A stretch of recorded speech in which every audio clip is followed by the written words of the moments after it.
Hey, what's up everybody? It's TheHyphenate here, and today I'm gonna take you guys on a tour of my main studio. I have several studios, but this is my main bat cave. This is where I do my music production, video editing, sound mixing, graphic design, photo editing, gaming, etc. This is pretty much just for me, or on occasion when I do collaborations on music with people, they come into the studio and I record music here as well. But this is where I pretty much spend the majority of my life. Here's a photo of my first studio. I had a tiny little office with this same desk. When I first started, I had very basic computers. I had a very basic mic preamp with a pretty basic microphone. I was just on the smallest budget. I was broke as hell and I had big dreams, but I had to start small and it wasn't very good. But fast forward a little less than 15 years and now I finally have my dream studio with pretty much everything I would want: video, photo, audio. Now this is a 10 by 10 foot room approximately. It's a little small, but it's honestly pretty spacious enough for me and for all my gear. I have it pretty much set up very strategically where everything's on one side. I have a lot of walking space here. If I have other people in the room with me, there's enough room for us to put more chairs. And as you can see, maybe you can't really see from this angle, but I am like super critical about having things symmetrical. And I literally have measured out every aspect of every piece of gear here to make sure that the desk is in the center, that the monitor stands are equidistant, that the speakers are all placed at the same height. That's probably the worst part about building a studio for me, and the way I like to have everything organized, is that this takes forever. Now, as you can see right now, I have a recliner and I have a regular sit-down office chair. Now, this office chair is only in here when I'm making music. Other than that, this is actually in a different room and I operate everything else here just off the recliner. So I have my 43-inch Asus ROG Strix monitor here and I have it angled down. I actually recline all my work: video editing, photo editing, graphic design, audio mixing, everything is here. The speaker monitors for audio mixing are at the height and at the triangle position for me to be able to hear everything properly from this distance. Again, I'm either gonna be using this chair here for music or everything else here on the recliner, including my gaming. Now, as you can see, I have various Rlx acoustic panels to help minimize reflections, help deaden the sound, which will make it better for me when it comes to mixing as well as recording in here. Now, one thing I really hate is cables being shown. I hate messes and I like everything to look as sleek as possible with as minimal clutter as possible. So one thing that I did purposely to kind of help minimize that is paint the whole room black. So all the walls are black, though you can barely see them because the majority of the walls are filled with acoustic paneling. But here around this poster, or even on the back here, especially where all those cables are, everything's black, which with the lights being above in the ceiling allows for more shadows down there hiding those cables. Now I'm gonna start showing you all the gear that I have here, and I'll go over a brief overview of what each gear is made for and what I use it for. I have a 2-computer system here. My main computer here is an MSI computer, which has RTX 3070 graphics card, 64 gigs of RAM here. And this computer over here is a little bit older. I use this for things that are a little less intensive. This has an RTX or GTX 1080 Ti graphics card with 45 gigs of RAM. Both still work really well, but anything that I'm doing with short films, music videos, or very high-end 4K cinematic productions, I'm editing on this computer here, the MSI. Now, looking at my studio, you can definitely see it's very music-centered. So I have stuff for live music, live streaming music, music production, but I also do have my PS5 here for gaming, and the 2 computers are actually meant for dual PC gaming as well. The computer on the right is where I play my games, and the computer on the left is where I capture my gameplay as well as a camera with my face on it. Now, the desk itself is something that I actually got in IKEA around 2007, maybe 2008, but it is pretty modular. It has holes all across the sides of the frame, allowing me to move not only the bottom part of the desk, but also the shelves. So I can actually move them to whatever height I want. And personally, I like my desk to sit a little low.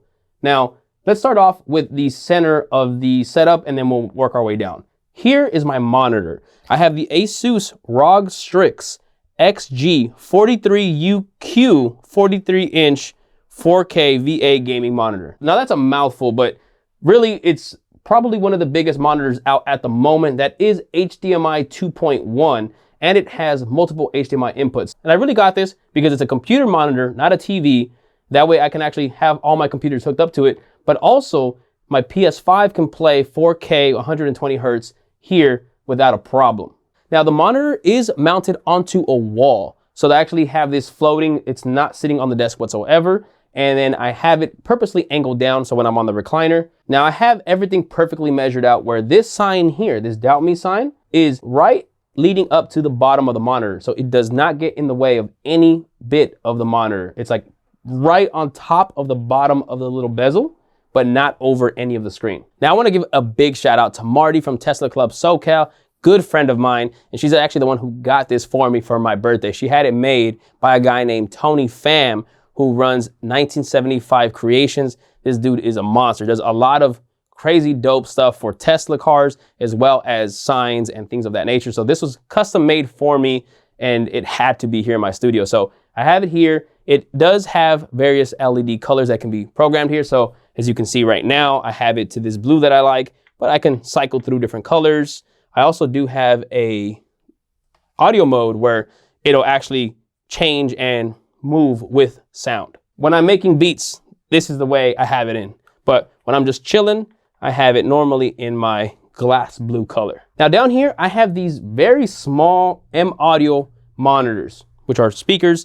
The correct term is audio monitors. I believe these are like 3-inch or something. They're really small. These were the first monitors that I ever got, and I still have them to this day. These are not my main monitors anymore. And yes, before you start to correct me on the position of them, they are not meant to be horizontal. Every vertical monitor is meant to be vertical. The horizontal monitors are meant to be horizontal. You're not supposed to change the orientation of them. These are only horizontal because they didn't really fit anywhere else in this setup. And that's the way they had to be in order for me to fill up the space while also being able to fit my monitor and the shelves and everything.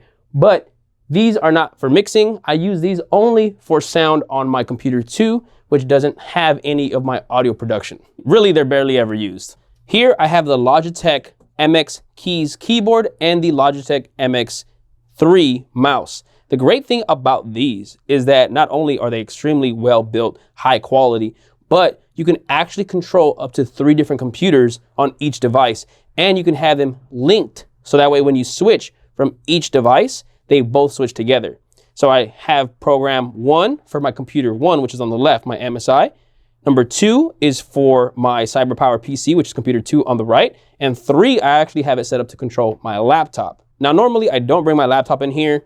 This is just in case I ever go into my other room and I actually just want to use these instead of the keyboard on the laptop. But it's really, really dope to be able to switch back and forth very easily, especially if they're on at the same time. Now, above that, this is one of my favorite pieces of gear ever made for music production. This is the Complete Control S49 Mark II keyboard. Now, it's a MIDI keyboard, so it doesn't have any built-in sounds. You have to have a digital audio workstation with the plugins to be able to control sounds, but it has so many more features than just a controller. You have a light guide here, and you can actually program what scale you want to be in, and so only those lights will be on, so you know what keys you can play in what scales, in what keys, and then you can also put an arpeggiator, you can do chords automatically, a lot of great features. I do have videos on this channel that break down how to use this keyboard. So if you're into music production and you're looking for a keyboard, this is hands down the best one, and they do have different size keyboards. I have the 49 key, which is more than enough for me. Now back here in the more hidden areas, I actually have more of the audio production gear. I'll go into that right now, but here on the far right, I do have HDD hard drives that are actually for my CyberPower computer, computer number 2. A bunch of storage, a whole bunch of things that I don't really need to use all the time, but stuff that I want to access on occasion. Now here in the center and to the left is the audio production gear that operates all off of computer 1. Now when it comes to recording music, the first thing I have here is the Slate Digital VMS1 mic preamp. It's a very clean and professional sounding mic preamp. So I connect my microphone into that. Then that sends out a signal to my compressor here to the right, which is a Clark Technic 76KT. It's incredible, beautiful sound, very warm. and compressors are really, really good, especially if you're recording vocals. Now this emulates the classic Universal Audio 1176 compressor. So then the signal comes out of this compressor into my audio interface, which also works as a mic preamp, but because I use an outboard compressor, the microphone preamp is not in use here. This preamp is what powers the mic, sending to this compressor, the compressor to the SSL2 Plus audio interface, which is amazing. Now I make all my music in Cubase. That's my preferred digital audio workstation. I make my beats there as well as record and mix there. So I have Cubase set up. When I record music, I bring this out. This is the IsoVox, which is an isolation box to help minimize reflections. This is especially useful if you are in a room that's untreated, that doesn't have good acoustics. Now, here I have a lot of acoustic paneling from Rlx, which does help make a cleaner sound, but just to make it a little bit cleaner and a little less reflective, I use this. Though I use it with the flap open, whereas they advertise it with the flap down, because then it does get a little too boxy. It is a little bit too much sometimes in here, so having it like this is fine. I use the Aea Ku5a Microphone, which is a ribbon mic that does require phantom power and is considered a dark microphone because my voice does have a little bit higher frequencies. I use a dark microphone to kind of minimize that so my voice doesn't get annoying and doesn't sound super harsh. When I'm done recording, put this away in the other room. Now this room is clear. Now before I get into the gear that's off to the sides of the desk, let me go into the lighting. Now here I have these tube lights that are Nanlite PavoTube Mark II 15X, the 2-foot tube lights, and I do have them mounted with magnets on the frame of the desk, which is metal. Now I have an iPad that I have specifically for controlling my Nanlite products, including these PavoTubes. Now, when I shoot film and all kinds of other productions, I do have a lot of different Nanlite products from COB lights to LED lights, etc. This app here allows me to control all of them. I do have a preset specifically for this room. So I have one called the Black Room. It controls these two lights and I can control them together. So here I can go into the app and don't know if you'll be able to see it here, but let's try it out. If we go into any mode, we can go into daylight, HSI, but let's go into HSI. And then here I can actually choose whatever color I want right here, just moving this slider. So let's go to red. I can move it all here and change the brightness, which is way too bright. In this room, when I'm shooting video like this, I'm normally at 5%, but I can change the hue, I can change the saturation, I could even put effects. I could put, let's go into a hue loop, give it a club vibe here. I can change the speed, do a police car. I can go into daylight and I can choose any color temperature from 2700 Kelvin all the way to 12,000 Kelvin. Is that right? That's not right. I forgot. These lights do go to 12,000 Kelvin. By the way, these PavoTubes are amazing. I use them all the time in music videos, in all type of productions. They are incredible, battery powered, and they have different sizes as well. All right, now let's go into the preset that I like to normally have in here, which is the glass blue is what I called it. 5% output power at this color blue at 100% saturation. Now on the back corners, I actually have these stage lights that I got many years ago. And they're actually silver, which I'm actually not a big fan of because I like everything in here being pretty much black. But you can't really see them back there because they're hidden with all the shadows from the other items here. But that can't change to any color that I want it to. It doesn't work the way these lights work. They have preset colors. And they do have a mode that allows you to interact with sound as well. So I like having that on when I'm making music. Now, unfortunately, those lights can't work with an app. So I literally have to kind of crouch down here to go ahead and change it. So if I want to go to different modes, or even just if I want to change different colors, I have to manually click buttons and then look up to see what I'm changing it to.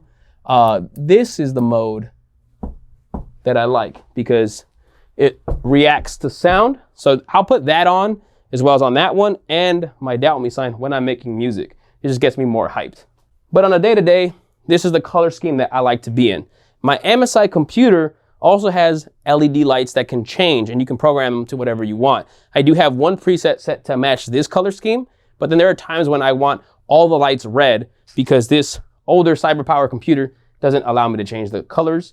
It's only red. So whenever I have that computer on, I change all the lights to be red. All right, now, as you can see, I have these really big PA speakers here These are made more for live performances. And I actually got these when I was doing tours independently myself, and I would go to different places and throw my own hip hop shows and perform there. For those of you who don't know, I'm actually a hip hop artist performing. I got music on Spotify, all that good stuff. Just search TheHyphenate. But when I was doing my own shows, I got these speakers with this mixer here as well. And I'll break down what the gear is. But I got that so then I can have my own show with professional audio. These will easily cover the sound for a medium-sized room. Insanely overkill to be in a room of this size, but I had them just sitting in my garage for a while. And I was like, man, I should just bring them into the studio. Now I actually have them set up to where the sound that comes out of my main computer plays not only in these monitors, which I'll touch on in a bit, but also here. But then I also have a different input on this mixer to accept a Bluetooth signal from my phone. So whenever I'm just listening to music, whether I'm editing on any of the computers and I just want louder music, I actually put them to here. And aside from that, I actually do have these two speakers set up with this mixer to allow other inputs. So other audio devices as well as microphones. So this is actually my rehearsal room. So whenever I rehearse performing music, if I have a show, I come in here, run off this speaker set. But normally when you're performing, you don't want your microphone pointing at the speakers because you get a terrible feedback loop and it's really loud and screechy. But the mic that I have and the setup that I have here actually doesn't allow for that feedback loop. So this is the perfect room for me to rehearse in. Now, when I perform and I use a handheld mic, I have my own personal mic that I take to every show. If it's a corded microphone, this works. If it's a wireless mic system, this won't work obviously. But for cabled microphones, I go, when I'm at a show, I disconnect the cable to whatever mic they have set up and I just connect this and I'm good to go. This is the blue Encore 100 dynamic microphone and they do have various versions. This one's a little bit older. I love the color scheme on this. I love the chrome top and the silver here. Her name is actually Lucille. I'll explain why her name is Lucille in another video maybe one day. But yeah, this is my baby. This is when I perform. I don't like sharing microphones with people. So if there are cabled mics, this is the one I go to. So this is the Behringer X1204 USB mixer. Now, it's a mixer that works without being connected to a computer. So you can just run it off a PA system, like with the speakers and this by itself and any inputs that you want. But it also is USB capable and can work as an audio interface. So whenever I do live stream music performances, I connect this mixer to my computer to run as an audio interface, and I essentially ignore the other audio interface that I have for my music production, just so that way I can use this for performing. It has multiple microphone inputs, line inputs, and my favorite thing about the microphone inputs is that it does have a built-in compressor, which is pretty important to me. It also does have some effects in there like reverb, flangers, etc. I pretty much don't really use them except for maybe a light reverb when I'm performing. Now these I got from Guitar Center. These are a little bit more budget-friendly PA speakers. These are the Harbinger 15-inch. Again, overkill for this room, but they work really well. Now here off to the sides, I have a pair of my favorite audio monitors, the Yamaha HS8. Now I really do love these. These are hands down my favorite monitors I've ever used. I do have a review of them on this channel. These are 8 inches roughly. They have a lot of bass and they're extremely loud. In this room, I actually have these on the back set to 50% output power. And then the audio interface that actually controls how much signal is being sent to here, I normally never even go past 70%. Even at 70% of the audio interface with 50% here, it's too loud in this room. Now, because they have a lot of bass, they have a lot of vibrations. These are isolation pads that help to minimize that. Without this, whenever I play music pretty loud, everything would rattle in here. These you definitely need if you are using audio monitors with a pretty loud output. Now these monitor stands are made by Argosy and they're actually really incredible. They don't look like much, but these are made for audio monitors and they work really well. Now on my computer on the right, computer 2, which is my CyberPower computer, which is my gaming PC, I do have the bass always here for the Astro A50s. This here is the receiver to allow me to use this wireless headset. Normally I don't keep the headset here. I usually keep it in a drawer because I don't like it to collect dust, but the bass is always on that computer. Now, because this room is kind of small, I do have my lighting when it comes to filming videos set in the ceiling. I have 4 light fixtures on here. I have 2 that are here and then another 2 that are pretty much above where the camera's at Now before, I used to use just a light stand with a light and a softbox and just move that wherever needed to for whatever I was filming, whether it was a talking head video like this, or if it was a beat making video and I'd be off to the side. But when I came across the Aputure B7C light bulbs and I saw how color accurate they were, I was like, oh man, that might make everything easier for me here. And it has. They are made for film, so they actually are very color accurate, which is extremely important for me filming videos in here because I want my skin tones to look natural. And you can put effects on it, you can change the color temperature. Now, the beautiful thing about these Aputure B7C lights, besides how accurate they are, is that they can work off an app and I can create presets. So if I'm doing a talking head video like this, I have a preset where the two lights in the back are very dim. They're all set to 5600 Kelvin. The light to your left, which is my right, the one over here, is actually set to about 85% output power. And the one to my left, to your right, up here is at 100% power. So that way this one ends up being more of a key light. This one ends up being slightly more like a fill light. And then the back barely like a hair light without it lighting the back setup too much. But when I go to a beat making video and I'm sitting here and I put the camera here, I end up having a preset here that I call beat making and instantly click on it and it changes it. Here I have 100% power here for 5600 Kelvin. I have this one back here off, so that way it's not creating shadows in the front of my face. The one back here is set to about 70% output power, and then the one back here is actually set to match whatever color background I'm putting. Now, when I'm in here and more in a creative mode, I have a creative preset that I've created where the backlights are at a 4000 Kelvin color temperature, which is probably gonna look terrible on me right now because the camera right now is set for daylight balance, so 5600 Kelvin. But then here I have purple to match the purple from the back. So I kind of just feel a little bit more in a creative zone. Like the tube lights, these Aputure B7C bulbs can also be fully adjusted. So I can literally adjust everything here as well as go into effects. If I want it to go into color, I can make everything whatever color I want it. It's pretty sick. You also do have effects here as well. So if I wanted to do also a club vibe, if I wanted club lights in here, I could easily do that. Even cop car on the ceiling, I could do. It's pretty crazy. It's really, really dope. These lights are incredible. Let me go back to my regular preset because this is, I already know, gonna look terrible on video. Bang, and now we're going back into my filming preset. These not only work to be great practical lights when you're shooting films, if you wanna have an actual bulb that you can fully control, but if you're in a small space with a low ceiling, like here, I think is about an 8 foot, maybe 8.5 foot ceiling, these can actually be full-blown key lights and hair lights and fill lights or party lights, whatever you want them to be. Highly recommend them. I have 4 in here and I do have another studio that's also about the same size and I have them there as well because I shoot some of my videos in the other room as well. These make it so much easier so I don't have to put a big stand, move it around, deal with a big softbox. I just go to my spot, preset, bang. Now, when it comes to doing my gaming content for my gaming channel, TheHyphenate Gaming on YouTube, if you haven't already, go subscribe. I actually do dual PC gaming. So like I mentioned earlier, I do play video games off this PC here, and then I capture on this PC here. So I have an Elgato HD60S Plus capture card back here hidden, and my video feed coming from this computer is going through there. Then it has a pass-through to go to the monitor, and then it sends via USB the feed to this computer here. So that's how I'm able to get this feed onto here.